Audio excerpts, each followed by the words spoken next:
अस्सलाम वालेकुम दोस्तों, आज हम एक और स्पेशल चीज़ बनाने वाले हैं जो कि है हरे मसाले के पकोड़े। इसमें हमें एक कप बेसन चाहिए होगा, सादा प्याज, हरी प्याज, हरा धनिया, हरा पुदीना, नमक, मिर्च, ज़ीरा और टमाटर का पल्प, ऊपर का छिलका नहीं लेना, और हरी मिर्च कुटी हुई, अदरक अदरक भी पिसा हुआ लेना है।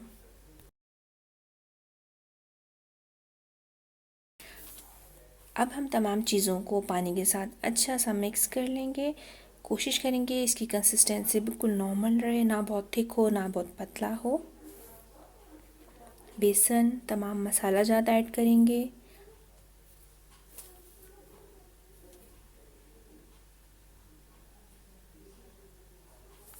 टमाटर का पल्प,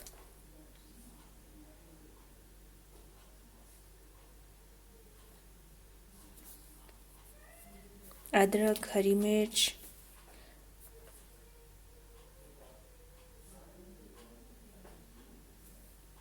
ये प्याज है बहुत बारीक कटा हो, ये ज़ीरा है, नमक और मिर्च ये आप हस्बे ज़ायका ले सकते हैं। अब हम पानी के साथ इसको मिक्स कर लेंगे।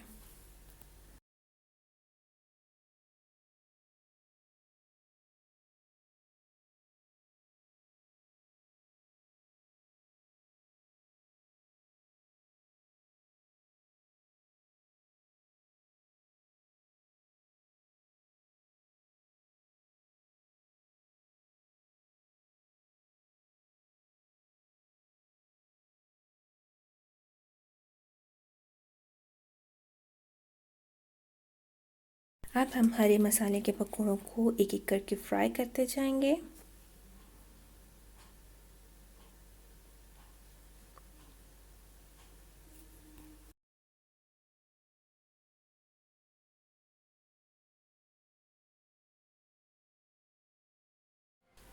मज़ेदार पकोड़े, हरे मसाले के पकोड़े तैयार हैं। मैंने फ्राइज़ भी साथ बना लिए हैं।